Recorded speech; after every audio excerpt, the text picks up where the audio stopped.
Peace. What's happening, good people? It's Gift here for Pay Us No Mind.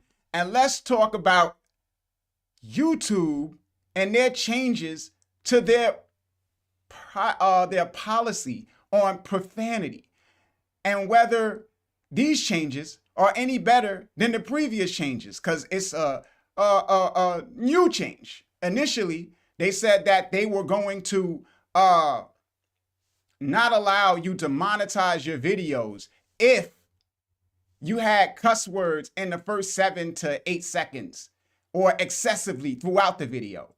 And then after everybody made a outcry, they decided to reverse course and make a change. So what we're going to discuss today is the impact of this new change to the previous change.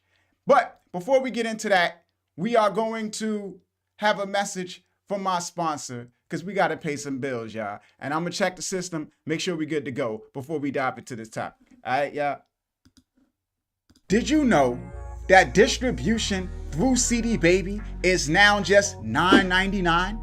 No matter the type of release, so it can be an album, an EP, or a single, and it's all just $9.99, including UPC codes, which are now free and come included with the cost of digital distribution, which is also a one-time fee. So unlike other digital distributors that charge you annual fees to keep your music in stores, with CD Baby, you pay once and your release stays in stores forever. And they've managed to make this change without changing their service. So you still get your music distributed to an unlimited number of stores, which includes distribution to new stores, content ID, distribution to social media platforms like Facebook, Instagram, as well as sync licensing opportunities and more. If you want to check out CD Baby, click the link in the description box.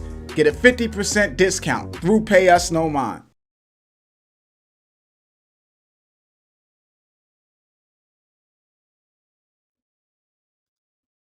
Yeah, yeah.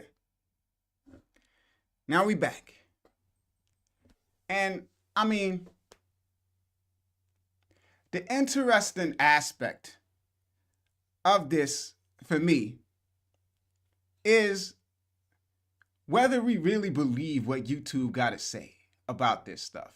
I mean, they haven't really said much. But let me just dive into the policy first. Let's do that. Let's look at this policy that they got. Let's check it out. So you see here, YouTube, we're going to scroll down. They're going to say, if you're in the YouTube Partner Program, right? If you're in the YouTube Partner Program, you can share revenue from ads. This article aims to help you understand which individual videos or shorts on your channel are suitable for advertisers. Creators can use this article to understand both the platform's self-certification questionnaire and specific rules about what can run ads, what can run limited ads, and what will not run ads, and should have monetization turned off. Our policies apply to all portions of your content: video, short, or live stream, thumbnail, title, description, and tags. Our systems don't always get it right, but you can request human review of decisions made by our automated systems. So we're going to scroll down and see what they're talking about.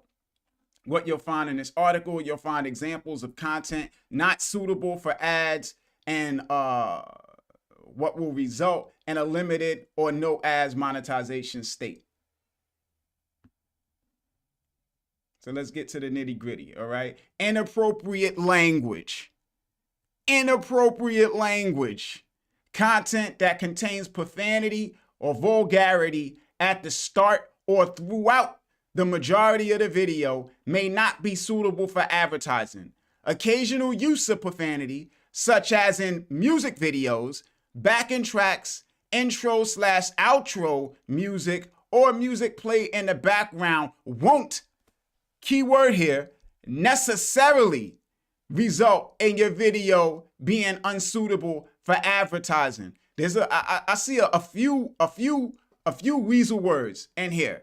So you got ads guidance, questionnaire, options, and details. This content can earn ad revenue. Abbreviated or censored profanity, or words like hell or damn in the title, thumbnail, or video. Moderate profanity like itch, douchebag, a-hole, and ish used frequently in the video. Most profanity used within music or stand-up comedy video content.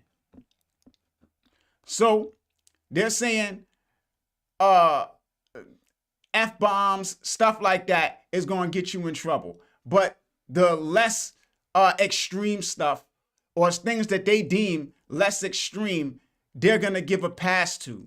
So censored profanity refers to things like bleeping or muting the word, as well as covering written words with black bars, symbols, or text added in post-production. Abbreviated for profanity refers to acronyms like WF, WTF, where the original term is abbreviated using acronyms. This content may earn limited or no ad revenue. Strong profanity, like the F word, used in the first 7 seconds, or moderate profanity, like ish in the title or thumbnail. Some examples of content that also fall in this category: focal usage of profanity throughout a video, such as profanity used in most instances, profanity used in the title or thumbnail of music or stand-up comedy. So if it's in the title or the thumbnail, they're going to demonetize it, even if it's a music video or a comedy piece. This content will earn no ad revenue. Strong profanity, like F word, used in thumbnails or titles. Some examples of content that also fall in this category: any use of hateful language in the video. Now, the thing that I look at here that I'm like, okay, is the usage of the word necessarily? And I'll tell y'all why that word bothers me in a minute. Just going back through it, where they kind of give a pass to music and comedy.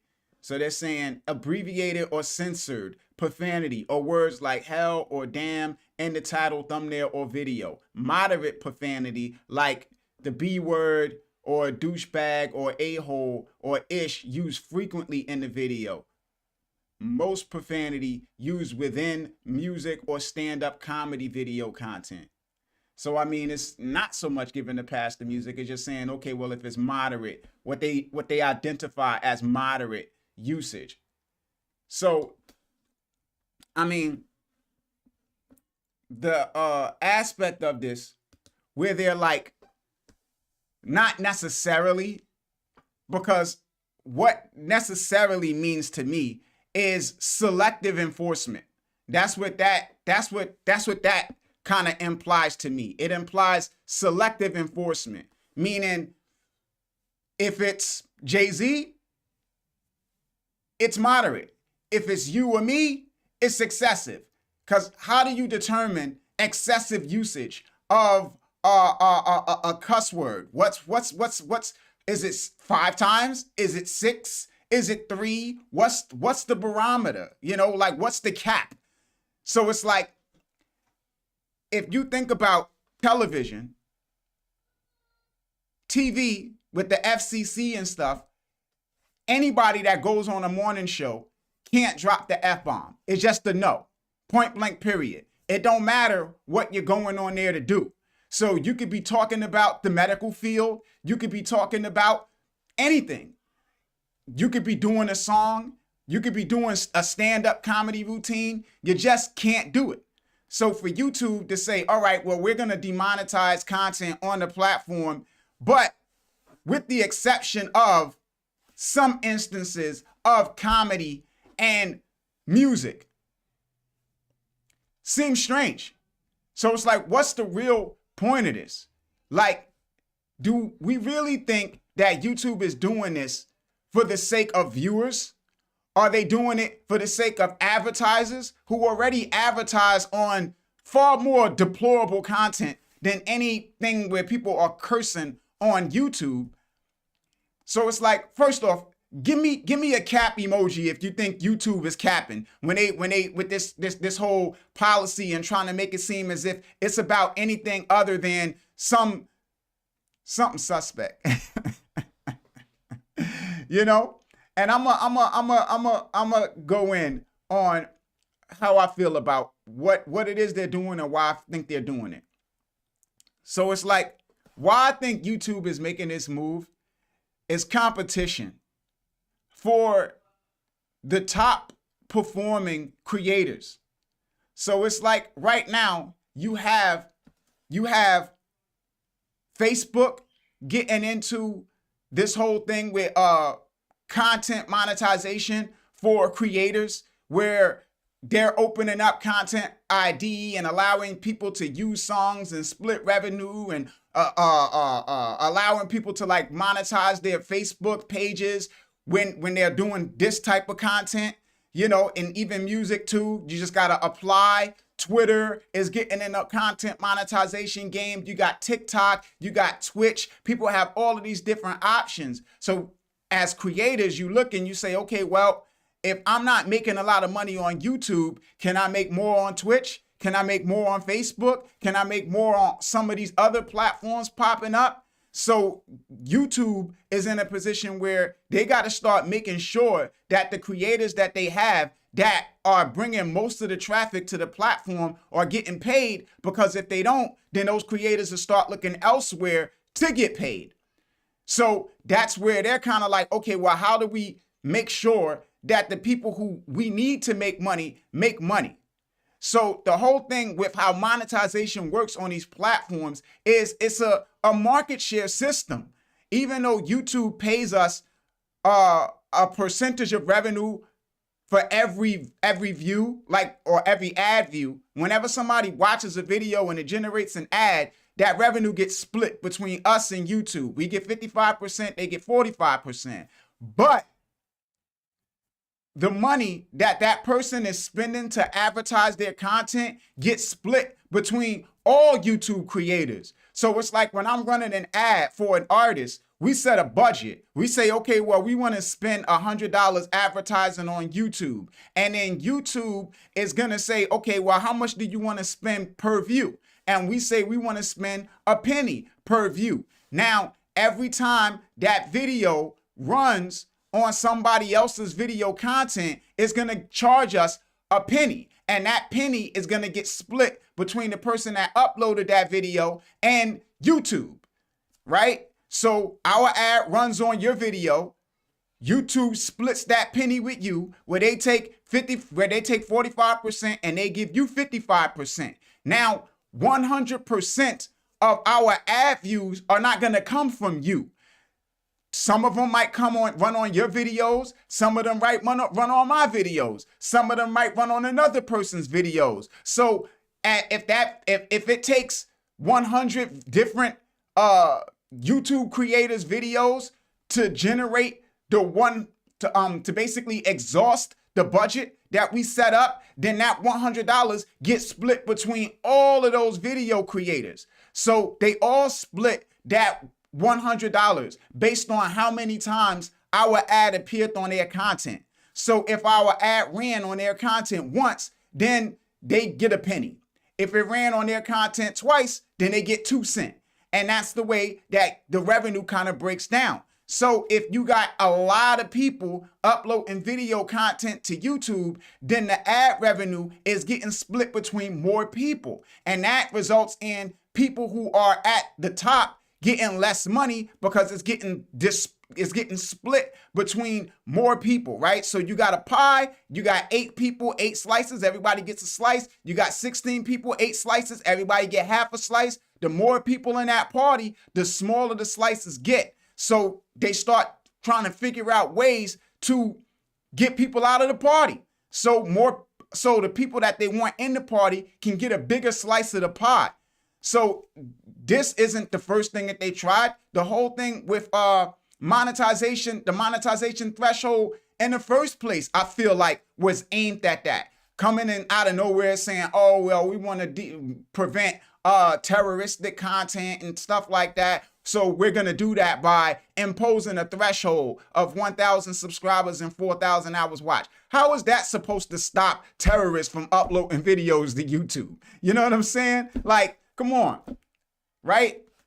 But they impose that restriction, and what that does is reduces the amount of people that are earning revenue on the platform. So now you have a whole bunch of videos on the platform and people working and bringing in traffic, trying to get to the threshold, but they're not making any money. So most of that money gets consolidated and paid out to the people who are over that threshold, which YouTube identifies are more valuable users. So they're saying, okay, well, if you got 1,000 subscribers and 4,000 hours watched, then you are somebody that we feel is worthy of monetization. And we want to make sure that you are happy with the revenue that you're getting, so you stick around. And all these other people, we're gonna eliminate them from the pool. So that was one thing that they did. And then the other thing that they did was the content ID thing, where they started. Remember when they made it so, okay, you couldn't monetize your content without the threshold, and that even applied to content ID. So even if you were using content ID through TuneCore or CD Baby or something to that effect, you could not, your video, if somebody uploaded a video with your music in it and they didn't meet the requirement for monetization on YouTube, you would be earning no revenue from that video, $0. Despite the fact that, you know, they use your music and you put content ID on it. If they weren't at the threshold, no money was being generated. Then YouTube turns around and they say, you know what? Screw that. Even if you are not in the monetization threshold, we are still going to run ads on your videos, because that was the thing with it. You couldn't monetize your videos if you weren't in the threshold, but it was no harm, no foul, because YouTube wasn't advertising on your videos if you couldn't monetize. So your videos just got no ads, right? But then they made the policy change where they say, what we're going to do is we're going to run ads on your content no matter what, no matter if you're in a monetization program or not. The only difference is you don't get a cut. So they run ads on your content and they keep 100% of the revenue, right? More money for YouTube. So they've been trying to eliminate people from the pool and kind of consolidate the money for a while. And this is just another thing aimed at that, because you say, okay, well, profanity laced content, a lot of it might not perform well. And a lot of advertisers might feel some type of way about advertising on it. But we know the people at the top, like a Dave Chappelle or something like that, advertisers don't care with them. So we're going to implement this policy and we say, oh, well, sometimes we don't get it right. Sometimes there's stuff we miss. Yeah, it's going to be a lot of stuff conveniently missed. And a lot of stuff that is coming from indie artists and things of that nature that's going to get heavily penalized and demonetized and stuff like that, man, because I don't think they're going to miss too many beats when it comes to those types of artists, as opposed to mainstream established acts where they know that, you know, those people are going to cuss and fuss and the record companies are going to come down on them like a ton of bricks. Because that's the other end of it. The record companies, every few months, whenever they got to start renegotiating these terms and stuff, they start crying about how much money they get from YouTube and the fact that they don't get paid enough. So YouTube does things like this to make sure that they make more money, so they're satisfied with the amount of revenue that they're getting. And then they can turn around and be like, we've paid over $3 billion to the record industry, you know, this year. So it's kind of like throwing a lot of us under the bus to make sure these people at the tippy top eat.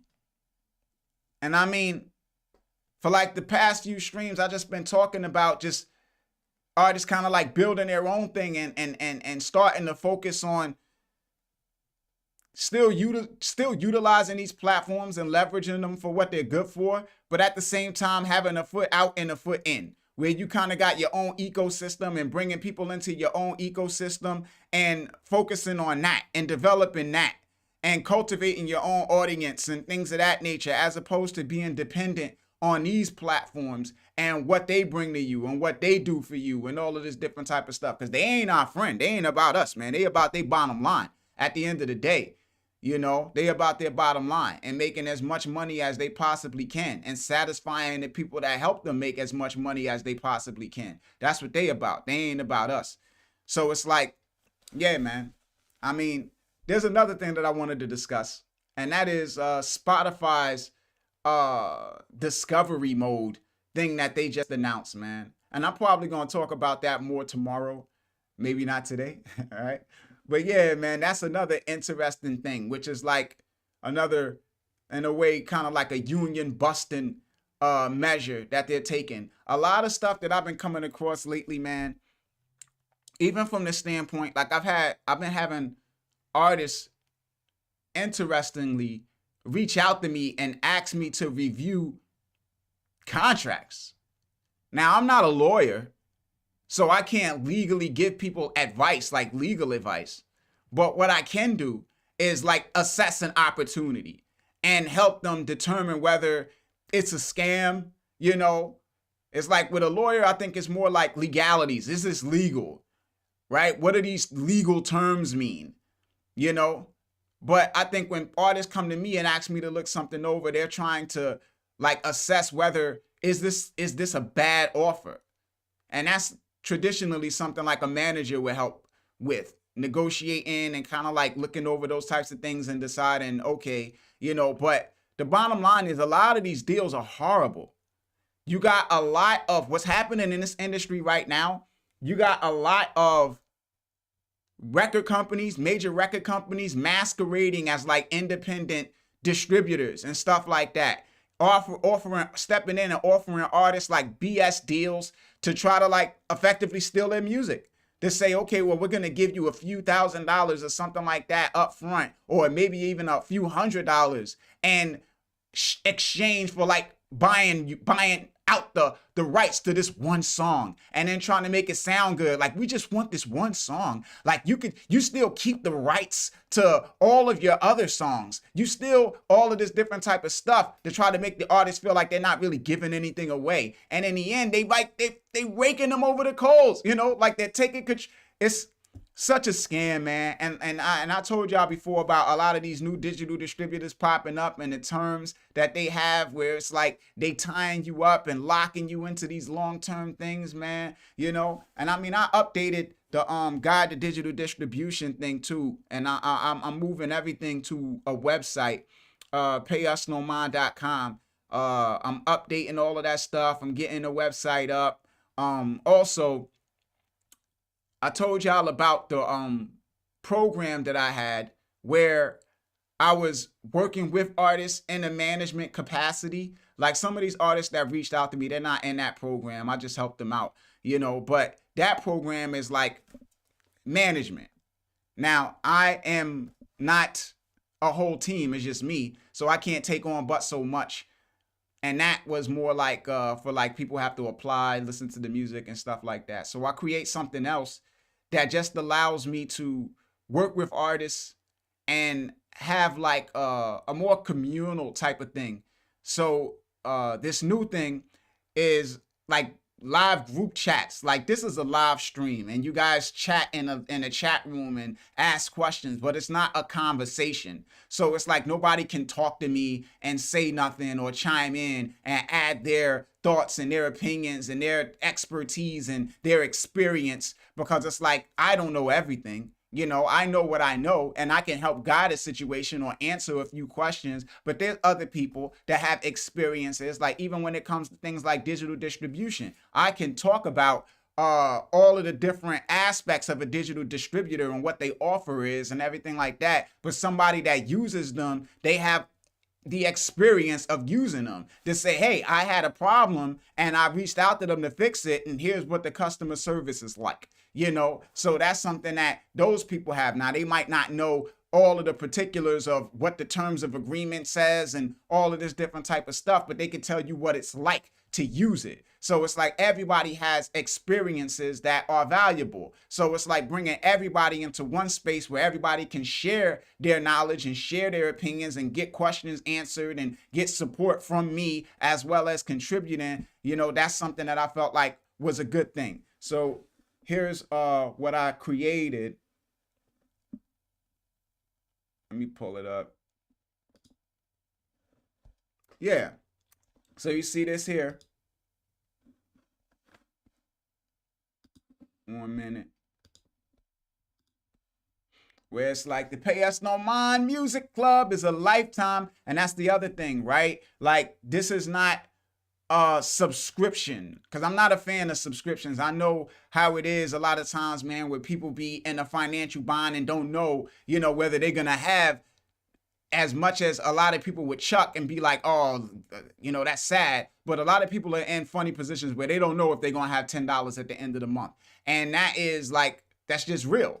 You know, somebody could have $100 or even $1,000 today and not $10 at the end of the month. And I come from a place where I've seen that happen frequently, where people get paid on Friday, go party, hang out, do all this other stuff. And by Monday, they borrowing from people, right? So it's like, I understand, you know, how that is sometimes, man, right? But yeah, so this is like, people pay once, they get this digital pass that is for everything. Like, all of the content on the website that's exclusive, a lot of the books, the live chats, everything will be like gated by this digital pass. So this permits everybody to be able to access all of that stuff. So it's like, you see weekly live chats. I already got one set up for Thursday, tomorrow at 6 p.m. if everybody gonna participate. Contract review, I threw that in there because people keep sending me stuff. Honest feedback, where we'll be listening to people's music, because it's gonna be in a different space, so we ain't gonna have to worry about like content ID strikes. So we can play people's music and just like, and that's the thing too, it's honest feedback. So I'm not going to be blowing smoke up nobody, but if it ain't what's up, I'm going to tell you it ain't what's up. I'm going to tell you why, you know, how I feel like you could improve it, what you need to do, things of that nature, man. So we're going to be doing that. Song submissions. I'm going to start posting some music to like my Instagram stories and my YouTube community tab, things that I like, man, and enjoy, and some rewards. I'll be doing some giveaways and things like that, as well as exclusive content, which I talked about. So that's some of the stuff that I got on deck, man. I'm gonna shout everybody out that's in the building, the live chat, man. You know, we are moving that to Google Meet until we start doing the live stream tomorrow. So if anybody want to tap in, I'm gonna post the link to that. And again, like I said, conversation. That's what I enjoy, conversation. So that's what I'm making things about right now. All right. So I'm gonna post a link to Google Meet, and tomorrow we'll start with the gating, and after tomorrow, everything will be gated. But for today, anybody can participate. So there's the link. It's in the chat for anybody that want to join me there. I'll post it in the comment section too. And also, I'm giving away a free lifetime pass. Like it's pinned in the chat. So it's like that's like a little raffle, man. Anybody can click and sign up for that and enter for the chance to win a free pass. Anybody that just wants to buy a pass, you can. There's links in the description box as well, man. But yeah, let's see who we got in the building. We got Orion. What's up? We got Zope Belafonte, long distance traveler. Good to see you, my guy. NRG, what up? Mad Spitter, my guy, was good. He got an album coming out, man. His first album. So let's clap it up for Mad Spitter, man. First album dropping, man. We're going to see what it is with that. Almighty Sinoxo. If you in the building, tap in so I can shout you out before we get up out of here and I go to Google Meet for anybody that want to chat there. We got James Collins. Was good. Might as well. What's up, man? Word up, man. It's good to see all of y'all in the building. I appreciate everybody for tapping in. I'm going to make my way over to Google Meet for anybody that want to like have a chat. And if nobody want to have a chat, it's all good, man. I'll just pack it up and go hang out with the kids. But yeah, man, it's been lovely chatting with y'all about this, man. I'm moving on over, so join me there. As always, y'all can hit me up at PayUsNoMind on Instagram, at PayUsNoMind on Twitter, PayUsNoMind@gmail.com. This is Gift signing off. Pay us no mind. Peace, good people. One.